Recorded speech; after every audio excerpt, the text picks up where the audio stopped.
Hello everyone, कैसे हैं आप लोग। तो देखिए, पिछली क्लास में हम लोगों ने स्टार्ट किया था, हम लोगों ने ख़त्म कर लिया नेमिंग ऑफ जो हमारे पास नेमिंग होती है ऑर्गेनिक कंपाउंड्स की, वो सारी नेमिंग्स हम लोग ख़त्म कर चुके हैं। ठीक है, तो अगर आपको याद होगा तो पिछली क्लास हमने पढ़ी थी कि किस तरीके से एरोमेटिक कंपाउंड की नेमिंग होती है ना, और कुछ कैसे कैसे एग्जाम्पल्स बन सकते थे एरोमेटिक कंपाउंड्स पे, वो सारी नेमिंग्स हम लोगों ने कर रखी है। ठीक है, तो जैसा कि आपको आज पता है कि आज हम एक नया टॉपिक स्टार्ट करने वाले हैं जो कि इसी चैप्टर से है। ठीक है, ये चैप्टर एक्चुअल में काफ़ी लंबा है ना। बहुत सारे टॉपिक्स हैं जो कि हमें यहाँ पर कवर करने हैं, जो टॉपिक्स काफ़ी इंपॉर्टेंट हो जाते हैं अपने 12th वाले ऑर्गेनिक केमिस्ट्री के लिए। ठीक है ना, तो आपको पता है कि आज हम पढ़ने वाले हैं आइसोमेरिज्म, और आइसोमेरिज्म का क्या कॉन्सेप्ट होता है वो हम देखते हैं, और इसमें किस किस तरह की बातें हम लोग कर सकते हैं। ठीक है, तो एक अच्छे लेवल पे हम लोग आइसोमेरिज्म ख़त्म करेंगे जितना कि हमारे स्कूल एग्ज़ाम्स में आता है, या फिर उससे भी ज़्यादा हम लोग एक कॉम्पिटिटिव एग्ज़ाम्स का बेस भी बनाते हुए चलेंगे, है ना। तो अगर आपने लेक्चर्स नहीं देखा है तो आपको कंप्लीट प्लेलिस्ट यहाँ पर मिल जाएगी, तो आप लोग जाकर लेक्चर्स देख लें स्टार्टिंग से।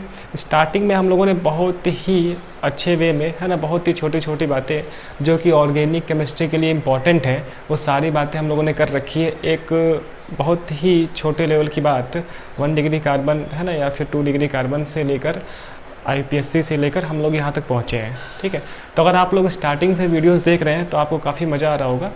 ठीक, और आने वाले टाइम में भी बहुत मज़ा आने वाला है। ठीक है, मज़ा आना भी चाहिए। चलिए, तो हम स्टार्ट करते हैं आज कि किस तरीके से आइसोमेरिज्म का कॉन्सेप्ट होता है और यहाँ पर क्या क्या बातें होती हैं। ठीक, अभी तक जितना भी कुछ हमने पढ़ा है ना, जितनी भी IPSC पढ़ी है, या फिर जितना भी हम लोगों ने क्लासिफिकेशन पढ़ा है, या फिर जितनी भी हम लोगों ने छोटी मोटी बातें पढ़ी है, वो सारी बातें आने वाले टाइम में यूज़ होने वाली हैं। वो सभी बात हम लोग यूज़ करते चलेंगे, वो सारे कॉन्सेप्ट हम लोग यूज़ करेंगे। तो आप एक बार ना रिवाइज़ करके आ सकते हैं इस वाले कॉन्सेप्ट के लिए या फिर आने वाले कॉन्सेप्ट के लिए, जितना भी नेमिंग वाला पार्ट है। ठीक है ना, तो चलिए हम स्टार्ट करते हैं और देखते हैं कि क्या क्या बातें यहाँ पे हो सकती हैं। तो अगर हम बात करें कि आइसोमेरिज्म का मतलब क्या है, तो ये जो आइसोमेरिज्म है ना, ये काफ़ी इंपॉर्टेंट टॉपिक हो जाता है। पहली बात तो अपने स्कूल जो एग्ज़ाम है ना, 11th जो स्कूल का एग्ज़ाम्स होते हैं, वहाँ पर यहाँ से डेफिनेशंस पूछी जा सकती है, कई सारी डेफिनेशंस, और एग्जाम्पल्स पूछ सकते हैं, है ना, एग्जाम्पल्स पूछ सकते हैं। और ये हमारा कॉम्पिटिटिव पॉइंट ऑफ व्यू से भी काफ़ी इंपॉर्टेंट है। ठीक है, कैसे कैसे इंपॉर्टेंट है, क्या बातें होती है, वो सारी बातें हम लोग करेंगे। और मैं ये मान के अभी, है ना, हम ये मान के पढ़ रहे हैं कि आपको कुछ भी नहीं आता है। ठीक, और बहुत ही एक बेसिक लेवल से बहुत छोटी छोटी बातें हम लोग पढ़ेंगे। ये बस इंपॉर्टेंट है, प्री रिक्वेस्टेड ये है, मतलब कि जो आपको पहले से पता होना चाहिए। जितना कुछ हम लोग पढ़ लिए ना, इसका आपको पहले से थोड़ा बहुत आइडिया होना चाहिए। ठीक है, तब हम आगे चलकर ये सारी चीज़ें समझ पाएंगे। तो आज हम स्टार्ट करते हैं अपना आइसोमेरिज्म। आइसोमेरिज्म, ठीक है, देखिए इसमें क्या क्या है। जैसा कि नाम से है ना, आइसो आइसो आइसो का मतलब होता है इक्वल। ठीक है, मेरिज्म का मतलब होता है पार्ट। ठीक, इसका मतलब कि इक्वल पार्ट। ये आइसोमेरिज्म का मतलब होता है इक्वल पार्ट। कहने का मतलब कहीं ना कहीं हमारे पास कुछ इक्वल पार्ट से लेकर कोई बातें होने वाली है। ठीक, ये चीज़ समझने से पहले हम कुछ कहानी समझते हैं। ठीक, एक्चुअल में क्या होता है कि आइसोमेरिज्म एक फिनोमिना है ना, एक फिनोमिना है। कैसे फिनोमिना है, तो एक एग्जांपल लेके हम समझते हैं, एग्जांपल लेकर समझते हैं कि हुआ क्या था।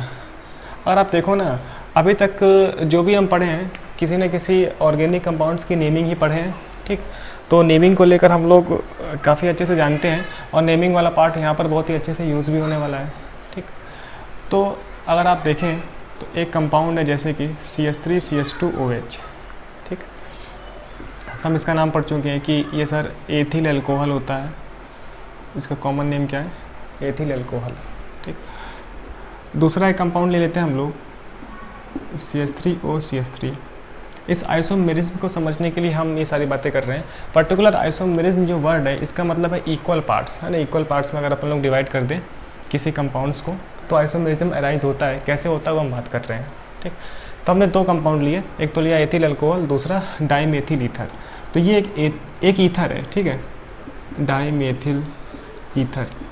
हालांकि हम लोगों ने अपने इस वाले पार्ट में ईथर की नेमिंग नहीं पढ़ी है, क्योंकि अभी रिक्वायरमेंट नहीं है। ठीक, ईथर अपना 12th क्लास में आने वाला है, लेकिन इतना जनरल आइडिया आपको 10th क्लास से रहता है कि इसका नाम डाइमेथिल ईथर है। ठीक, ये चीज़। तो हम क्या देखते हैं कि दो कंपाउंड थे, एक तो एथिल अल्कोहल था, एक डाइमेथिल ईथर था। ठीक, अगर हम देखें ना तो रूम टेम्परेचर पर ये जो कंपाउंड है वो लिक्विड के फॉर्म में है, ये लिक्विड की फॉर्म में है ना, और ये कंपाउंड रूम टेम्परेचर पर ना गैस के फॉर्म में है। ठीक है, ये चीज़ क्या बताना चाहता हूँ अभी आपको समझ में आएगा। दूसरी बात अगर हम देखें ये चीज़, ठीक, अगर इसकी कुछ रिएक्शंस देखी जाए, समझाने के पॉइंट ऑफ व्यू से समझ रहे हैं हम लोग, है ना, रिएक्शंस कैसे होगी वो हम आगे पढ़ेंगे, है ना, आगे चलेंगे, 12th क्लास में पढ़ने वाले। अगर हम इस एथिल अल्कोहल की रिएक्शन सोडियम से करवा दें तो मुझे हाइड्रोजन गैस मिलती है, ये बात हम पढ़ेंगे जब अल्कोहल पढ़ेंगे तब।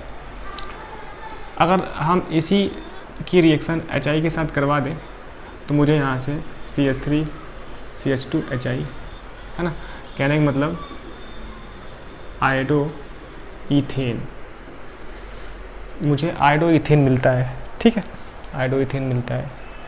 अभी आप देखते जाएं, है ना, थोड़ी सी लंबी कहानी है। वहीं पर अगर हम इस ईथर की रिएक्शन सोडियम से कराएं तो नो रिएक्शन, मतलब ये इसकी प्रॉपर्टी है कि ये रिएक्शन नहीं देता है। लेकिन यही हम इसे HI के साथ रिएक्शन करवा दें इस ईथर की, ठीक, तो मुझे यहाँ से मिल जाता है CH3I, मतलब आयोडो मीथेन। ठीक, तो हमने यहाँ पर ना कुछ बातें देखी, क्या क्या बातें देखी उसको हम समझते हैं। तो हम लोगों ने दो कंपाउंड लिया, ठीक, एक तो अल्कोहल का कंपाउंड लिया, डिफरेंट कंपाउंड लेकर एग्जांपल्स बन सकते हैं, तो हमने एक एग्जांपल ले लिया। दूसरा ईथर था, तो इसमें हमने कंपेयर किया, तो कंपेयर करके हम ये पाते हैं ना कि एक कंपाउंड है जो कि रूम टेम्परेचर पे लिक्विड है, दूसरा क्या है, गैस के फॉर्म में है, और कुछ केमिकल प्रॉपर्टीज़ में डिफरेंस। ठीक, तो यहाँ से हम देख रहे हैं कि ये दो कंपाउंड हैं जिनमें डिफरेंस है। किस बात का डिफरेंस है? फिजिकल प्रॉपर्टी का डिफरेंस है। हम लिख भी देते हैं, ये लिक्विड और गैस किस चीज़ को शो करते हैं? फिजिकल प्रॉपर्टी को, है ना।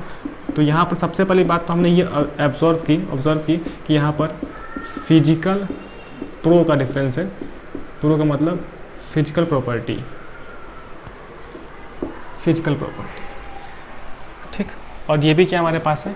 फिजिकल प्रॉपर्टी है।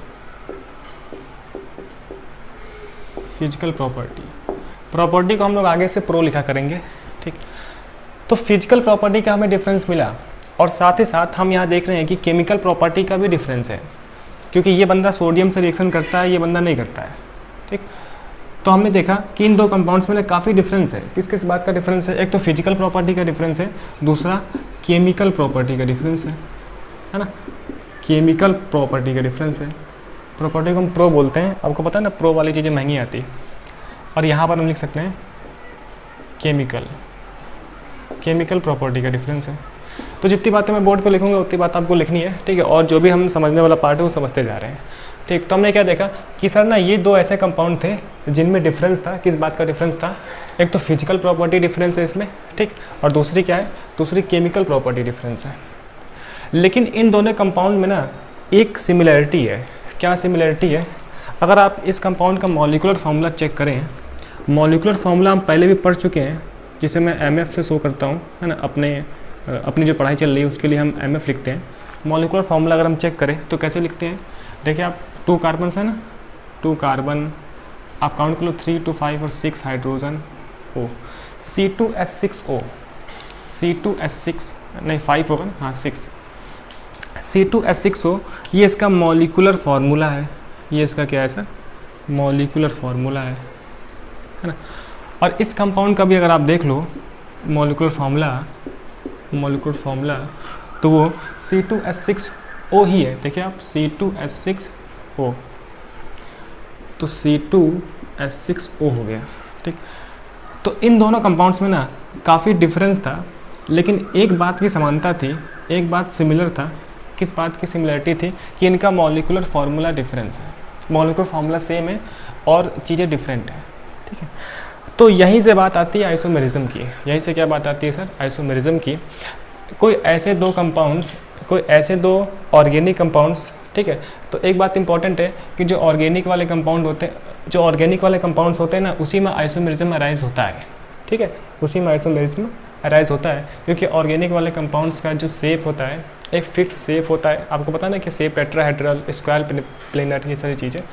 तो ऑर्गेनिक वाले कंपाउंड्स में ये आइसोमेरिज्म हो सकता है, इनऑर्गेनिक वाले कंपाउंड्स में आइसोमॉर्फिज्म होता है, जो कि हम कभी आगे चल के पढ़ेंगे। ठीक है, ऐसा क्यों होता है? क्योंकि ऑर्गेनिक वाले मॉलिक्यूल्स का जो शेप और साइज होता है वो फिक्स होता है 3D में, इस वजह से।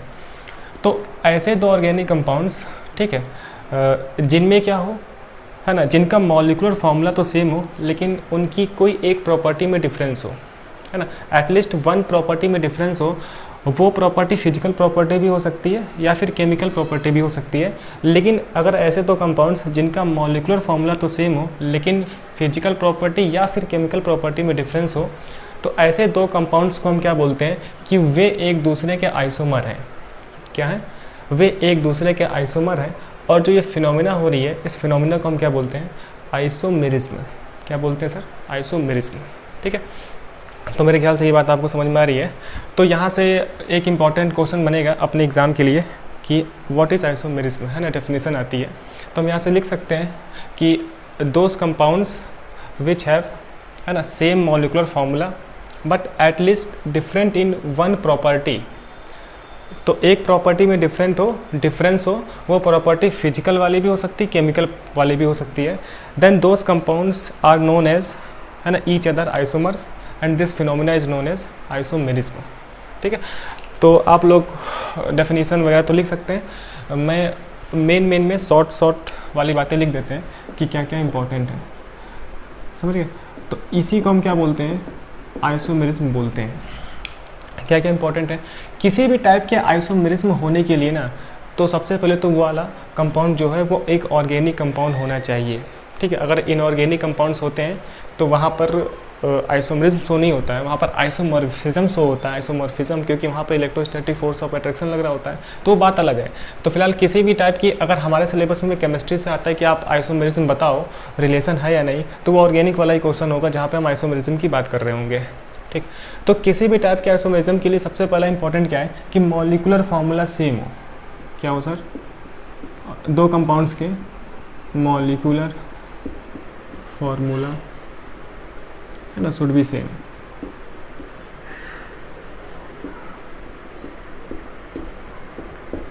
ठीक, तो हमारे पास ये एक कंपैरिजन वाला टॉपिक है जहाँ पे दो कंपाउंड्स दिए जाएंगे, तो उनका मॉलिक्यूलर फार्मूला सेम होना ही चाहिए किसी भी टाइप के आइसोमेरिज्म के लिए। बट डिफरेंस होना चाहिए। किस बात का डिफरेंस होना चाहिए? किसी एक प्रॉपर्टी का, है ना, बट डिफरेंस एटलीस्ट, है ना, वन प्रॉपर्टी।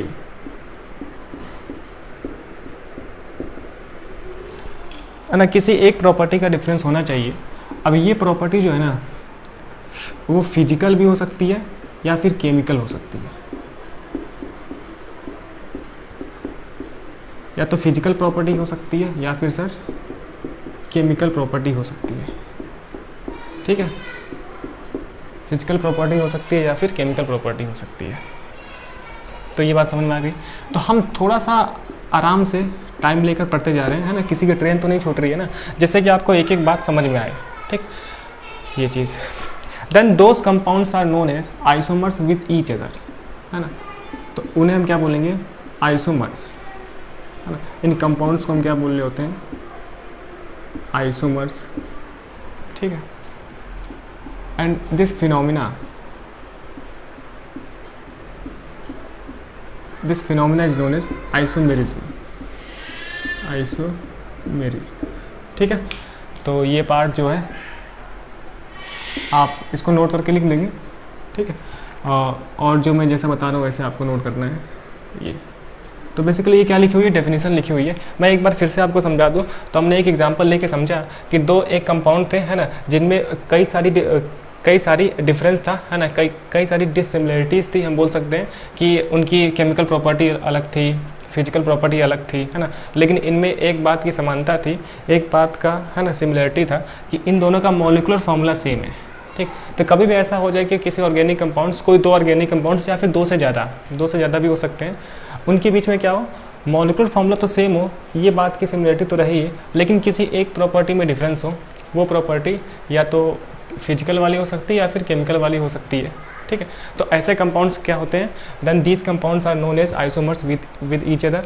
तो ऐसे कंपाउंड्स एक दूसरे के आइसोमर्स कहलाते हैं। और जो ये फिनोमिना हुई, ये जो पूरी घटना हम देख रहे हैं, इसे हम क्या बोलते हैं, आइसोमेरिज्म, ठीक है। तो बात समझ में आ गई। चलिए, तो क्या करेंगे हम, सबसे पहले आप ये एग्जाम्पल लिख लेना जो मैंने ये पूरा बताया आपको, ठीक है। एग्जाम्पल लिखने के बाद आप नीचे ये लिख सकते हैं, ठीक। और ये लिखने के बाद आप नीचे डेफिनेशन लिख सकते हैं, ठीक है, जो मैं बोल रहा हूँ। तो सबसे पहले हम क्या करेंगे, सबसे पहले आप लिख लो, पहले आप क्या करो, ये एग्जाम्पल लिख लो, ठीक। और उसके बाद नोट करके ये बात लिख लें, ठीक। उसके बाद जो मैं डेफिनेशन बोलने वाला हूँ उसको आप लिखें, है ना। तो पहले आप इतना कॉपी करें, इतना आप नोट करें, ठीक है, इतना नोट करें, फिर हम आगे बढ़ते हैं। हाँ जी, इतना लिख लिया, तो हम लिखना स्टार्ट करते हैं। जैसा मैंने बोला कि एग्जाम्पल्स लिख लेना पहले हमको। अच्छा, मैं हर बात बताऊंगा आपको कैसे लिखना है, जिससे कि आपकी कॉपी सुंदर बने, ठीक है। हो सकता है आप अगर पहले के लेक्चर देख रहे हो तो आप रेड, ब्लू, ब्लैक सारे पेन यूज़ करें, जितना आप यूज़ कर पाए, ग्रीन भी यूज़ करें, जिससे कि आपको कॉपी देखने में सुंदर लगेगी। तो जितनी अच्छी कॉपी देखने में लगेगी ना, उतना ही बाद में पढ़ने का मन करता है, ठीक है। अगर गंदा संदा लिखते हैं तो फिर पढ़ने का मन भी नहीं होता है। तो ये लिखने के बाद और ये लिखने के बाद आप नीचे लिख लेना, ठीक है। नीचे हम क्या लिखेंगे, लिखिएगा, है ना, लिखना है इसके बाद, ठीक है। ये एग्जांपल्स लिख लिए और ये लिख लिए, इसके बाद डेफिनेशन हम लोग लिखेंगे, दोज कंपाउंड्स हैव, है ना, लिखना, इसके बाद लिखना है, those compounds have same molecular formula, ठीक है। Those compounds have same molecular formula but difference, those compounds have same molecular formula but difference in at least one property. Those compounds have same molecular formula but difference in at least one property, at least one property, bracket में लिख लेंगे chemical और physical, bracket में लिख लेंगे हम लोग chemical और फिजिकल, ठीक है। Then those compounds are known as, then those compounds are known as isomers with each other, ठीक है। then those compounds are known as isomers with each other and this phenomena is known as isomerism, and this phenomena is known as isomerism, ठीक है। तो ये चीज़ हो गया इतना। चलिए, तो ये हो गई आइसोमेरिज्म की डेफिनेशन, ठीक है। तो एक नॉर्मल हम लोगों ने आइसोमेरिज्म का एक ओवरव्यू लिया कि आइसोमेरिज्म का मतलब क्या होता है, ठीक। अब हम देखते हैं कि इसका क्लासिफिकेशन क्या क्या हो सकता है, एक्चुअल में कौन कौन सा आइसोमेरिज्म होते हैं, ठीक है, उसकी क्या कहानी है। तो क्लासिफिकेशन काफ़ी इंपॉर्टेंट है और इस क्लासिफिकेशन से होना हो कहीं ना कहीं क्वेश्चन आने वाले हैं अपने एग्ज़ाम में, ठीक। तो इतना लिखने के बाद हम आगे बढ़ते हैं, है ना, ये चीज़। तो ये सारी बातें आपको समझ में आ गई। चलिए, अब इसके बाद जो पार्ट है ना, ये पार्ट थोड़ा सा ना हम लोग अलग वे में पढ़ने वाले हैं, ठीक। अब पता नहीं स्कूल वाले कैसे पढ़ाते हैं वो तो नहीं पता है, लेकिन जो हम पढ़ेंगे वो बहुत ही अच्छे से पढ़ेंगे। थोड़ा सा टाइम हम लोग लेंगे, लेकिन जो पढ़ेंगे ना वो अच्छे से पढ़ेंगे और वहाँ से आपको कमांड भी होगा उस टॉपिक पे, जिससे कि आपको थोड़ा बहुत एनर्जी महसूस होगी कि हाँ हमें इसमें कुछ आता है और थोड़ा सा हम इसमें वेरिएशन कर सकते हैं, ठीक है ना, ये सारी बातें। अब देखिए, ये टॉपिक काफ़ी इम्पॉर्टेंट हो जाता है कॉम्पिटिटिव पॉइंट ऑफ व्यू से, क्योंकि कंपटीशन में ना इसको लेके बहुत ज़्यादा सवाल बनते हैं। तो नेक्स्ट टॉपिक की हम बात करते हैं। जो अपना नेक्स्ट टॉपिक क्या है, ये तो धोखा दे रहा है ना, ये अपना जो ब्लैक वाला मार्कर है, क्लासिफिकेशन ऑफ आइसोमेरिज्म, आइसोमेरिज्म, ठीक है, ये चीज़। तो ये हो गया क्लासिफिकेशन ऑफ आइसोमेरिज्म, ठीक है, ये चीज़। कैसा कैसा क्लासिफिकेशन होता है आप ज़रा देखें, ठीक है ना।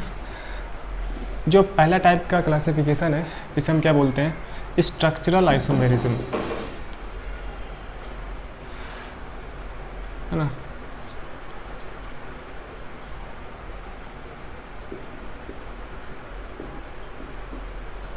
स्ट्रक्चरल आइसोमेरिज्म, ठीक। और जो दूसरे टाइप का आइसोमेरिज्म है इसे हम बोलते हैं स्टीरियो आइसोमेरिज्म। थोड़ा सा स्पेलिंग में गड़बड़ कर रहा हूँ, है ना, मैं जानता हूँ ये चीज़।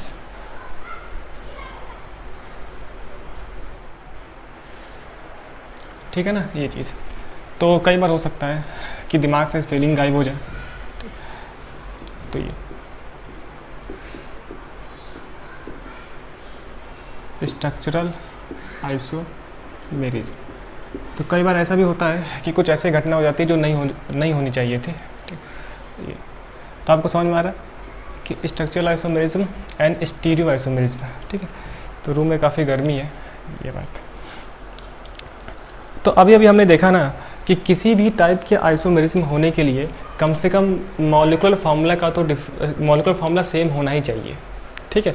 किसी भी टाइप के आइसोमेरिज्म होने के लिए मॉलिक्यूलर फार्मूला सेम होना ही चाहिए। उसके बाद क्या क्या डिफरेंस होता है, किस बात का डिफरेंस है ना, इस बात को लेकर हमारे पास डिफरेंट टाइप के क्लासिफिकेशंस बनते हैं, ठीक। जैसे ये अगर स्ट्रक्चर में डिफरेंस हो जाता है, कैसे कैसे स्ट्रक्चर में डिफरेंस होगा उसको हम बात करते हैं अभी। यहाँ पर क्या होगा सर, यहाँ पर होगा same molecular formula but difference in structure.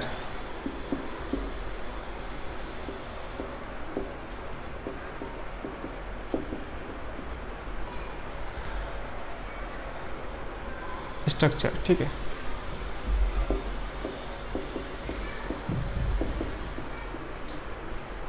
ये चीज अब यहाँ पर क्या होता है,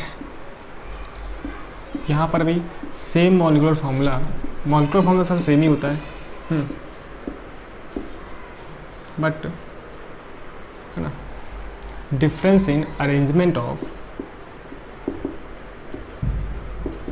बट डिफरेंस इन अरेंजमेंट, समझा रहा हूँ उसका मतलब क्या है, arrangement of groups in space, ये चीज़, ठीक है ना। थोड़ा आप समझिएगा। तो अभी हमने समझा कि जो क्लासिफिकेशन है, क्लासिफिकेशन 2 टाइप से है ना।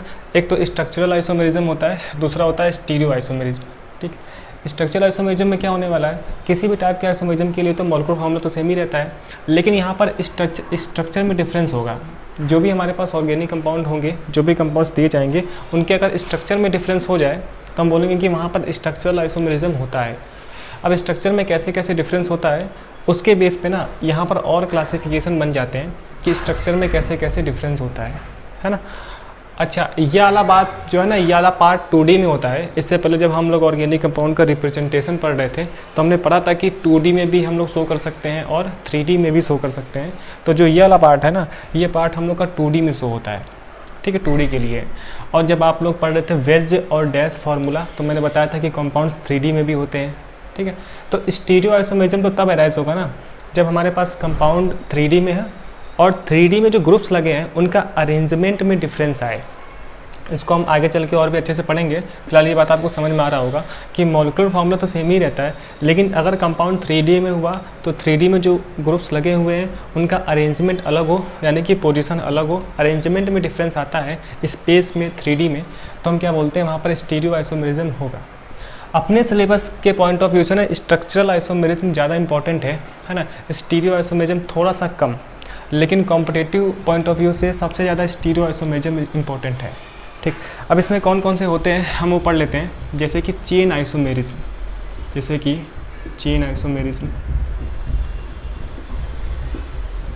ठीक है। इसे हम अपने जो पढ़ने के तरीके में CI बोला करेंगे। दूसरा पोजीशन आइसोमेरिज्म,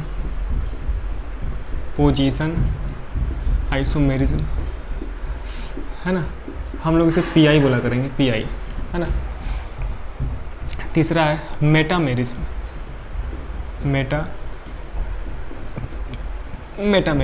ठीक है। चौथा है टाटोमेरिज्म,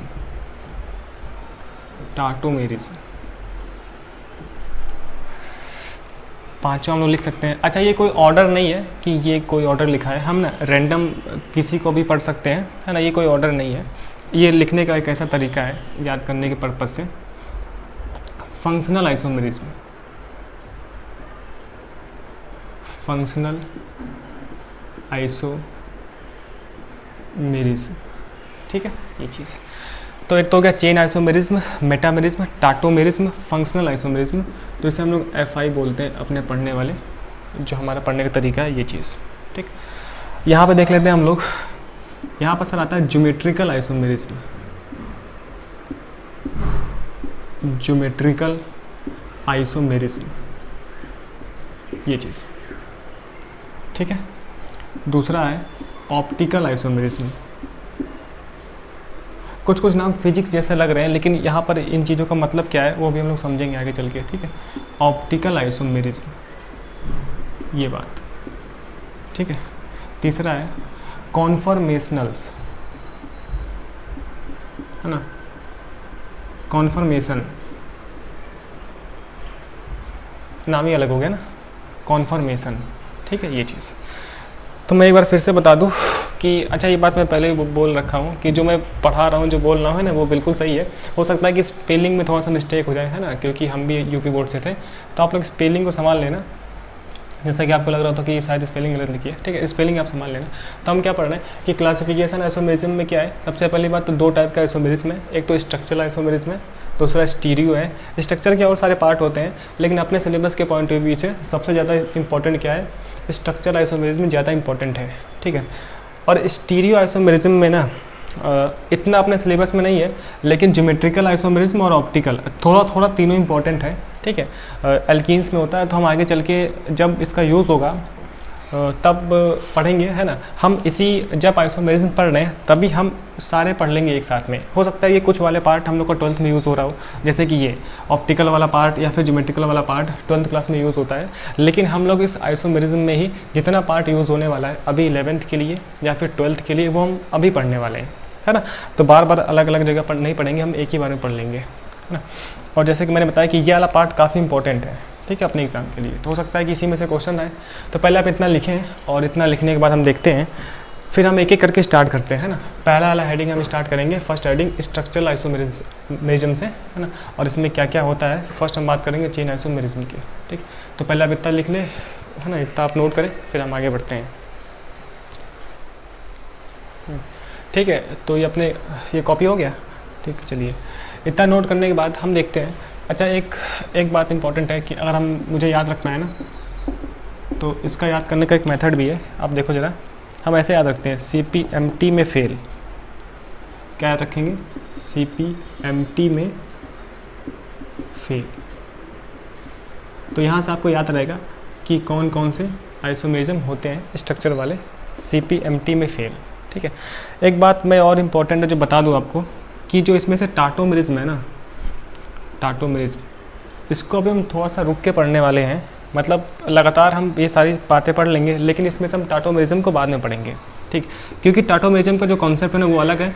टाटोमेरिज्म पढ़ने के लिए बहुत सारी चीज़ें आपको पहले से पता होनी चाहिए, है ना। मतलब टाटोमेरिज्म पढ़ने के लिए डिफरेंट टाइप के कॉन्सेप्ट लगते हैं। वो जब कॉन्सेप्ट हम पढ़ लेंगे, इसके बाद ही पढ़ने वाले हैं, तब हम इस टाटोमेरिज्म को फिर से पढ़ेंगे। फिलहाल अभी जो हम आइसोमेरिज्म पढ़ने वाले हैं उसमें टाटोमेरिज्म को छोड़ के ये सब पढ़ लेंगे, और यहाँ से जितना पार्ट इंपॉर्टेंट है, हालांकि बहुत ही ब्रॉड है, जितना पार्ट इंपॉर्टेंट है वो पढ़ लेंगे, लेकिन टाटोमेरिज्म कुछ समय बाद पढ़ेंगे, जब इसके हम सारे कॉन्सेप्ट समझ लेंगे तब, ठीक है, ये बात, ठीक है। ये कॉन्फॉर्मेशनल कर लेंगे इसको। चलिए, अब हम स्टार्ट करते हैं अपने फर्स्ट हेडिंग से, स्ट्रक्चरल आइसोमेरिज्म, और इसमें हम बात करेंगे पहले चेन आइसोमेरिज्म की, ठीक, और भी बहुत सारी बातें करने वाले हैं। चलिए, तो यहाँ से हम लोग देखते हैं कि क्लासिफिकेशन,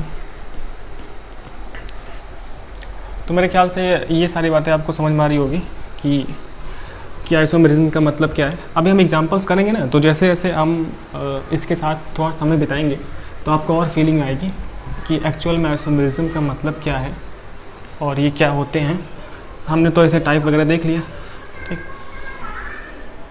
तो मैं ज़्यादा आज कुछ बोल नहीं पा रहा हूँ क्योंकि आज बहुत ज़्यादा गर्मी भी लग रही है, ठीक है। तो हम वही काम की बातें कर रहे हैं, फालतू की बातें नहीं कर रहे हैं अभी। तो अगर हम बात करें स्ट्रक्चरल आइसोमेरिज्म की, हम बात करें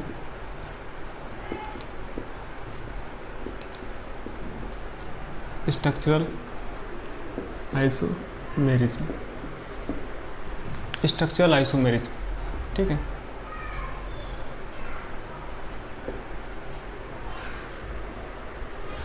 पहली बात तो मैं बोला ही हूँ कि किसी भी टाइप के आइसोमेरिज्म के लिए ये वाला हो चाहे ये वाला हो, मॉलिक्यूलर फार्मूला सेम ही रहता है, ठीक है। इसमें क्या हम बोल सकते हैं, it arises due to difference in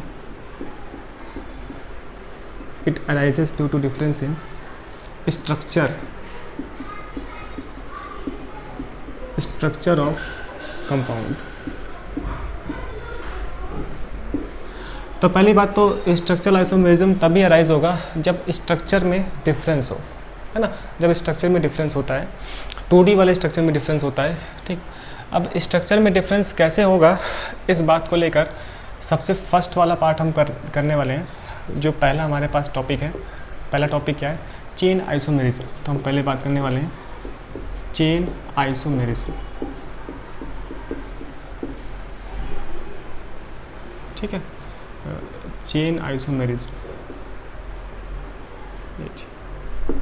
chain isomerism, ठीक है। तो अभी मैंने बोला कि किसी भी टाइप के आइसोमेरिज्म के लिए सबसे पहली कंडीशन है कि मॉलिक्यूलर फार्मूला इज सेम या फिर विल बी सेम। तो मॉलिक्यूलर फार्मूला तो सेम रहता है, ठीक। तो चेन आइसोमेरिज्म कब अराइज होगा, ठीक।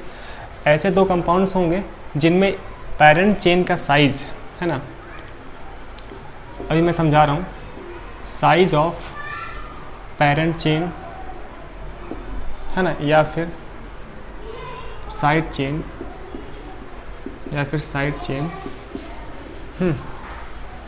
इज डिफरेंट, ठीक है।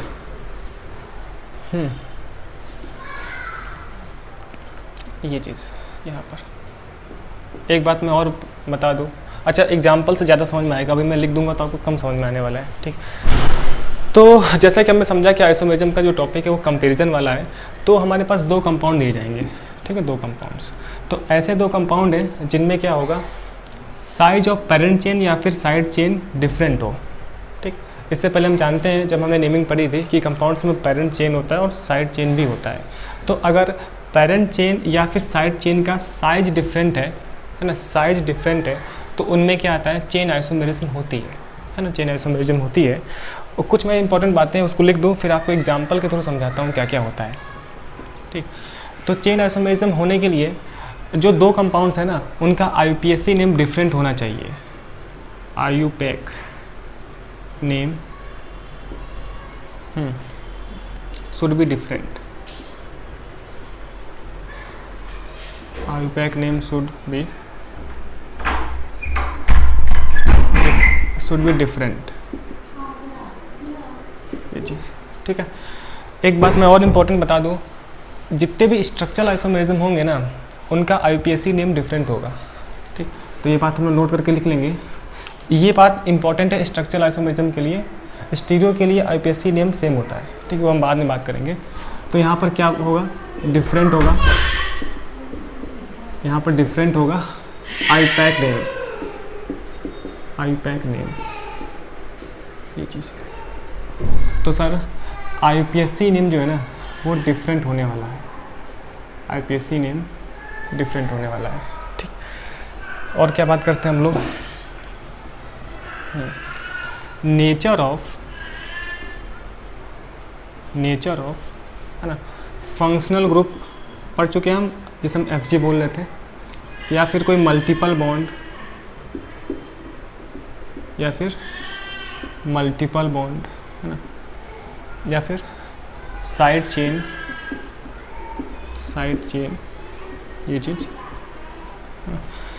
तो चेन आइसोमेरिज्म के लिए मॉलिक्यूलर फार्मूला सेम रहेगा, ये तो सब में सेम है। साइज ऑफ पेरेंट चेन और साइड चेन इज डिफरेंट, ठीक है। ये बात इंपॉर्टेंट है कि पेरेंट चेन का या फिर साइड चेन का जो साइज होगा ना, साइज डिफरेंट होगा, ठीक है। IUPAC name should be different, IUPAC name different होना चाहिए, ठीक। ठीक है। लेकिन जो नेचर होता है ना sir, nature of Fg functional group या फिर मल्टीपल बॉन्ड या फिर साइड चेन इस सेम, ये सेम रहता है, सेम रहेगा, विल बी सेम, है ना, सेम। ठीक है, कहने का मतलब अगर कंपाउंड में कोई Fg लगा है तो उसका नेचर नहीं चेंज होगा, Fg सेम ही रहेगा उन दो कंपाउंड्स में जिनमें हम कंपैरिजन करेंगे। ठीक है, या फिर मल्टीपल बॉन्ड है, डबल बॉन्ड है ना, ट्रिपल बॉन्ड, सिंगल बॉन्ड, तो वही रहेगा, बॉन्ड का नेचर चेंज होने वाला नहीं है। या फिर साइड चेन का नेचर भी सेम रहेगा। ठीक, साइड चेन को हम क्या बोलते हैं, कार्बन सब्सटीट्यूएंट, पहले पढ़ चुके हैं हम, है ना, पहले हम ये पढ़ चुके हैं। साइड चेन का मतलब होता है कार्बन सब्सटीट्यूएंट, सब्सटीट्यूएंट भी बोलते हैं ना, जहाँ पे हम लोग कार्बन को सब्सटीट्यूट करते हैं। लीजिए हम ऐसे लिखते हैं, कार्बन सब्सटीट्यूएंट,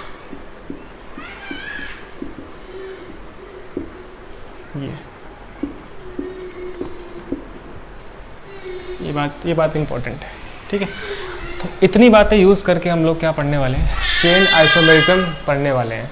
ठीक है, हो सकता है बच्चे की आवाज़ आ रही हो थोड़ा, है ना, तो ये बातें यूज़ करके हम लोग चेन आइसोमेरिज्म पढ़ने वाले हैं। चलिए, तो आप देखो ज़रा एग्जांपल्स क्या क्या बन सकते हैं। पहले आप इसमें 2 लाइन लिख लो।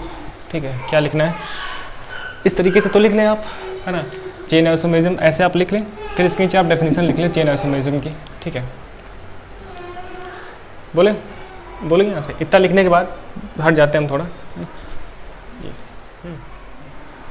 इतना लिखने के बाद इसके नीचे हम लिखेंगे, ठीक, 2 and more ऑर्गेनिक कंपाउंड, नीचे लिख लेंगे 2 and more ऑर्गेनिक कंपाउंड, है ना, which have same molecular formula,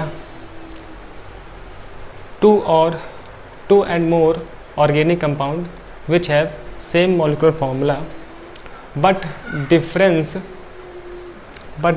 in size of parent chain or side chain, but difference in size of parent chain or side chain, parent chain or side chain, then those compounds are known as chain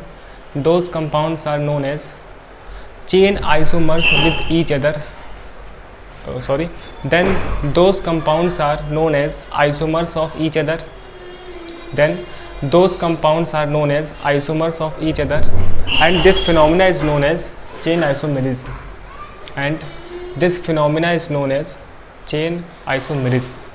ठीक है, तो पीछे repeat करके आप एक बार फिर से सुन लेना। ठीक, इतना आप रखें। तो अभी हमने समझा कि ये चेन आइसोमेरिज्म होने के लिए MF सेम होना चाहिए। साइज़, मैं साइज़ पे ज़्यादा स्ट्रेस दे रहा हूँ क्योंकि यही इंपॉर्टेंट बात है। साइज़ हमारा डिफरेंट होना चाहिए, ठीक है, और IPSC नेम भी डिफरेंट होना चाहिए, लेकिन नेचर हमारे पास सेम रहता है, नेचर अपना सेम रहता है। ठीक है, और कोई बात होगी तो मैं करूँगा, पहले आप इतना कॉपी कर लें। ठीक